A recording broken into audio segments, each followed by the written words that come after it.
Continuamos en Historia Moderna de España, la parte primera, en la UNED, de 1469 al 1665. Y vamos a ver la parte segunda del gobierno y la economía durante el reinado de Carlos V. Durante los primeros años del reinado de Carlos V se escuchó un creciente coro de protestas procedentes del mercado interior sobre el precio excesivo de las manufacturas castellanas y en especial de los tejidos fabricados en talleres domésticos. Estas protestas alcanzaron su momento álgido en las Cortes de Valladolid de 1548, que atribuyeron los precios elevados a la demanda extranjera de paños castellanos y propusieron, como remedio, la autorización de importación de tejidos extranjeros y al mismo tiempo la prohibición de exportar productos castellanos incluso a las Indias. La corona respondió autorizando la importación de tejidos extranjeros, pero las Cortes quedaron insatisfechas. En 1552 hicieron nuevas presiones para conseguir la prohibición de exportar a América. Aunque la corona se negó una vez más a proceder a una medida tan drástica, dio sin embargo un paso más allá en la dirección deseada por las Cortes al prohibir toda exportación de paños castellanos excepto a las Indias. Esta curiosa legislación de 1548 al 52 fue seguida, tal como era de prever, por una aguda depresión de la industria textil castellana que se vio de pronto amenazada por la competencia de productos extranjeros, más baratos, y fue necesario aprobar apresuradamente en 1555 y 58 nuevas leyes que rescindían la prohibición de exportar. Pero aunque la legislación de 1548 al 52 fue muy efímera, su significación fue enorme, ya que señaló el punto en que la economía castellana, en plena expansión, se enfrentó con su primera crisis, una crisis en la que, como demuestra la legislación, el país se debatía a ciegas, buscando una salida de sus dilemas.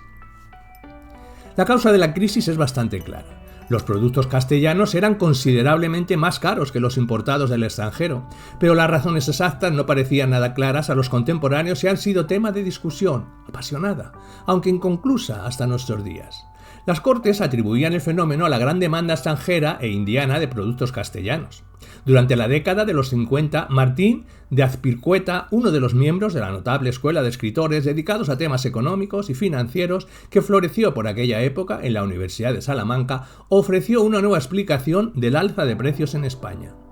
En 1556, Azpilicueta enumera una serie de razones que pueden hacer cambiar el valor de la moneda. Su séptima razón es la de que la moneda vale más cuando y donde es escasa que donde es abundante, y glosando esto escribe: por la experiencia se ve que en Francia, donde hay menos dinero que en España, valen mucho menos el pan, el vino, los paños y la mano de obra. Y aún en España, el tiempo que había menos dinero, por mucho menos se daban las cosas vendibles. Las manos y trabajos de los hombres que después que las Indias descubiertas la cubrieran de oro y plata.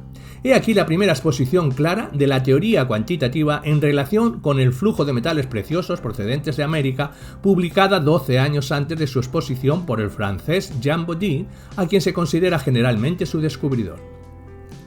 Sin embargo, solo en nuestro siglo se ha realizado un esfuerzo intenso para relacionar los precios españoles con las cifras de importación de mineral americano.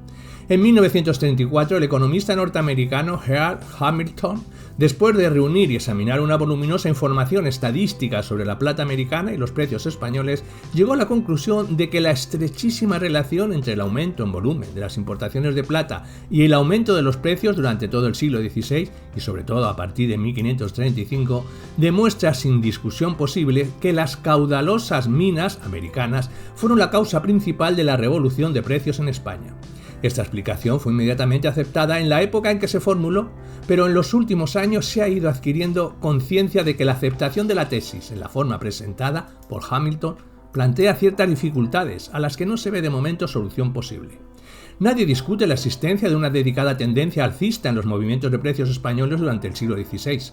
Las cifras aportadas por Hamilton presentan un aumento del cuádruplo entre 1501 y 1600. Tampoco existen, al parecer, dudas acerca de que los precios españoles se hallasen a la cabeza de los europeos y que por lo tanto las operaciones mercantiles fuesen por regla general desfavorables a España. El desacuerdo radica en la clara coincidencia que Hamilton encuentra en el alza de los precios y las cifras de importación de mineral, y más recientemente se ha extendido a todo el problema de la cronología exacta del alza de precios. Las cifras examinadas por Hamilton le condujeron a afirmar que los precios españoles pasaron por tres etapas. De 1501 a 1550, el alza moderada. De 1550 a 1600, una culminación de la revolución de precios. Y 1601 a 1650, el estancamiento. Esto coincidía exactamente con las fluctuaciones en la importación del mineral americano, que no solo mostraban una concordancia notable con la tendencia general de los precios, sino que incluso podían relacionarse estrechamente, a menudo, con muchos de los cortos movimientos de precios. La correlación planteaba, sin embargo, algunas cuestiones embarazosas. ¿Representaban realmente las cifras de Hamilton extraídas de los registros oficiales de Sevilla las importaciones españolas totales de plata americana? Sí, como parece probable, existía un contrabando en gran escala. Las cifras pierden mucho de su valor. Y otra cuestión aún más importante, ¿qué ocurría realmente con la plata una vez llegada a Sevilla? La tesis de Hamilton presupone su incorporación inmediata a la economía española y su ensanchamiento progresivo del círculo de los precios en alza a medida que la plata salía de Andalucía y se extendía por España y luego por los otros países europeos. Pero esta tesis ignora la cuestión de la propiedad de la plata y los fines en que podía ser empleada. En lo que atañe a la parte real de las importaciones de mineral, esta tendía a ser hipotecada por adelantado a los banqueros extranjeros del rey, que podían transferirla inmediatamente sin que llegase a intervenir para nada en la economía española. La parte privada de las importaciones podía evidentemente ser empleada con fines muy diversos y no necesariamente monetarios, a voluntad de cada individuo. Sería razonable creer, sin embargo, que una gran parte de la plata enviada a Sevilla desde América lo era para pagar los productos vendidos en las Indias. Si estos productos procedían de España, podía esperarse, lógicamente, que la plata fuese a parar a manos españolas. Ahora bien, hasta dónde eran españoles esos productos, ello dependía, claro está, de la capacidad de la industria española para hacer frente a la demanda del mercado americano. Existen muchos indicios, sobre todo en la segunda mitad del XVI, de que la producción industrial castellana estaba muy rezagada con respecto a la demanda y resulta lógico pensar que la parte de productos extranjeros en los cargamentos enviados a América era cada vez mayor. A pesar de las prohibiciones de exportar metales preciosos, está perfectamente claro que la plata invertida en el pago de estos productos extranjeros no permanecía en el país y que su registro en Sevilla era una simple formalidad, antes de que sus propietarios la enviasen en la primera oportunidad al extranjero. En vista de esto, la cantidad de plata registrada en Sevilla y la cantidad total que entraba efectivamente en España no pueden ser automáticamente consideradas con seguridad como equivalentes. La estrecha correlación entre los precios españoles y las importaciones de metales preciosos resulta pues difícil de aceptar tal como ha sido presentada, pues no se sabe qué proporción de mineral era efectivamente importada a España. Mientras un término de la ecuación de Hamilton, la cantidad de plata que entraba en España, parece resistir difícilmente las críticas que le han hecho el otro término, que ha sufrido también más recientemente un examen crítico. Una reelaboración llevada a cabo por el Dr. Nadal indicaría que el mayor aumento proporcional de los precios españoles tuvo lugar en la primera mitad del siglo XVI y no en la segunda, mientras que Hamilton sitúa en esta sus cifras más altas tanto para los precios como para la importación de mineral. Según los cálculos de Nadal, el aumento medio anual de los precios fue del 2,8% en 501 y 1562 frente a 1,3% de 1562 a 1600. La rápida inflación de la primera mitad del siglo, con 1521 al 30 como década de mayor movimiento alcista, fue pues seguida de una lenta caída del movimiento inflacionista en los últimos 30 años, después de una nueva alza entre los años 1561 al 65. Todo el problema de las causas exactas de la revolución de precios se ve pues sumido una vez más en una gran incertidumbre. Si el más agudo incremento de precios se produjo en la primera mitad del siglo, no puede ser relacionado con las cifras máximas de la importación de plata que se da en la segunda mitad. En cambio, se puede hallar una cierta correlación si se cree, lo cual no es nada disparatado, que una cantidad mayor de plata americana entró realmente en España durante la primera mitad del siglo y no en la segunda, cuando la participación de los productos españoles en el mercado indiano disminuyó.